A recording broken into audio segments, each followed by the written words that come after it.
Mr. Gardinelli, I heard you just say that globalization is a hype, as we would say in the States. It's a dream that we are told would solve the world. It feels you don't think like that. Well, I think globalization maybe is a dream for Europeans or North American people, because in the developed countries, probably globalization, they can feel safety, they can feel non-guilty, and they can feel. I like that. You say non-guilty, yes. Like we're helping the rest of the world. Well, about the money, about the banking system. The world in these days has 6 billion persons. Most of them, about 4,000 million, are living in horrible conditions, really horrible. Where I live, people, you have to have a very, very hard heart not to feel angry when you see them, when you live with them. The situation of fame, of hungry, and in the real world is terrible. So the discourse of the globalization, trying to say, the nations have no sense today, we are only one world, and we will be happy because the democratization, everything is lying. Everything is lying. It's a new way of the colonization. Mempo, you said globalization is a new way of colonization. It's a new pseudonym form, the new form. Yes. So it's also an excuse, you mean, for us in the West to say, or in the developed countries to say, hey, this is the way we'll help you. Of course. What help? What is the help? We have an enormous, a terrible debt, external debt. I cannot feel myself responsible for that debt. The bankers and the developed countries gave credits to Pinochet, to General Videla, to dictators, to President Marcos, to Suharto, to the worst people governing countries. They were the real friends. Yeah. So in democracy, why we have to pay that? Why? Especially since the money went into the banks. Absolutely. In their own bank accounts. Absolutely. Absolutely. We are paying interest, enormous interest, absurd interest. It's impossible to grow, to develop countries in Africa, in Asia, in Latin America. Latin America is coming worse and worse, and misery and poverty is degradation year by year. It's terrible. And it's not our problem. We have corruption. Yes, we have corruption. But are Americans or Europeans free of guilty in our corruption? In the Latin American or Asian corruption? Who corrupted them? Who win? Who earn with that corruption? It's not only our problem. That's very cynical. It's very cynical, the discourse of globalization. Well, that guys are trying to be better, but they have a lot of corruption. This is one way. And the other way is the environmental. Most of the houses in the United States, in Canada, maybe here in Europe, use wood. But you cannot cut a tree in this country. You cannot cut a tree in the whole United States or in Canada.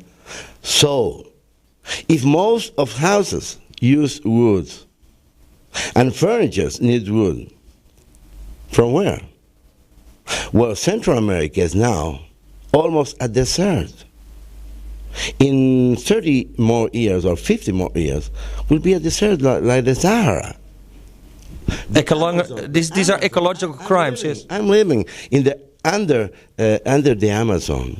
My river is called Paraná River. It's the biggest branch of the Amazon. And I can see in the last 10 years how the desert is coming. And of course, the person who must sign, maybe he's corrupted, but someone corrupts him. There are some international interests telling you must sign the authorization to cut your trees, and they pay them. So the discourse of the globalization, in many other sense, is very cynical. I cannot believe, I cannot trust in that. I think it's But you're basically saying, say, the United Nations and all those aid organizations in the world, they're basically a scam. They didn't work. It didn't work. Well, development aid didn't work. Maybe you saw a few months ago what happened with the United States. The real United States today is the NATO. In Kosovo, what happened in Kosovo? Kosovo was, in my opinion, another very big lie. Nothing to do with Timor. Nothing to do with 3 million Pops killed in Africa in the last 10 years. But only the criminals was the Serbs. Come on.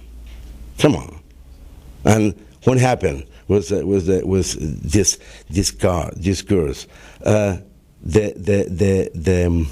The war industry was the only winner of this war, and United Nations did nothing. A few months ago, I spoke with Robert Mueller, one of the people that in the United Nations worked very hard. He was like Secretary General's first assistant for 20 years. He was also very negative. He said, we haven't solved the problems of the world. The United Nations and all this help hasn't. When we go, it's now nearly the next millennium. When we look back 100 years from now, would we say the West has done a crime? Well, I'm not a politician. Would you feel like socially? No, I'm an intellectual. I'm a writer, and I am a person thinking all the time what to do with our world. What I think we can do, and we do in my town, with my people, is first to resist the intellectual discourse, to resist the lying, to try to say the other face of the mirror. And my desire is to have a very strong, real United Nations without the dictatorship of 3 or 4 or 5 countries telling what to do in the apparency of in an international agreement. That's not true. And the NATO and this kind of organizations is the police of the world. I can agree with the police in the world, but not in these conditions. I cannot accept, and many people cannot accept, the authoritarian way of Mr. Solanas or Mr. Clinton or Mr. Blair telling who is a dictator and who is not a dictator. And what happened with Pinochet and our dictator, General Videla, 20 years ago. And what happened with Mr. Suarto. What happened with Marcos and many others. And I can say the lying is perfect, because many people in Europe and in the United States, with their best willing, wonderful people in their sense, in their love to the humanity, but they believe the discourse that those problems are problems of another kind of people in the non-developing countries. But I want to remember them and many people. Adolf Hitler, he didn't born in Nicaragua or in Brazil or in Argentina, born in Germany. Franco, Mussolini, they were not a product of Africa or Asia. So is the human being, and not a problem of the origin of your blood. Because I think the globalization discourse is very racist. It's too much racist for me. It's still about white supremacy. Absolutely. And I think that technological and sciences advance must be really democratized. And the world needs a real united nations, an extraordinary agreement of the willing of the human being, not only the willing of the war industry or the Rifle National Association in the United States or the NATO.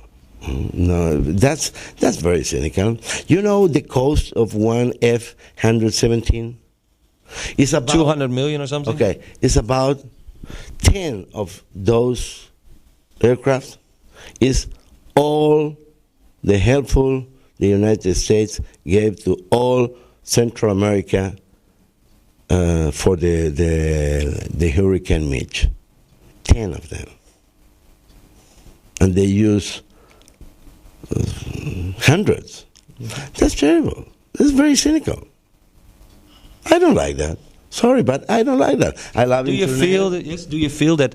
You say you live in a small city in the upper part of Argentina. That other intellectuals there, that the Argentinian people, the Argentinian, they feel the same. I'm not representative.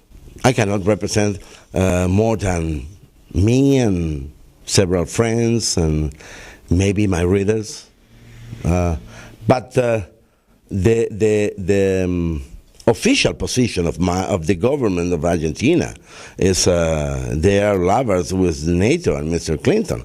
So they don't represent me, and I think most of Argentine people and Paraguayans and Brazilians and Chileans and Peruvians and Uruguayans don't like that kind of love. I'm sure that. Okay. Absolutely. Mr. Gardinelli, write more books about this. The world needs your vision. Thank you. Thank you. And the world needs a real united nations, an extraordinary agreement of the willing of the human being, not only the willing of the war industry or the Rifle National Association in the United States or the NATO.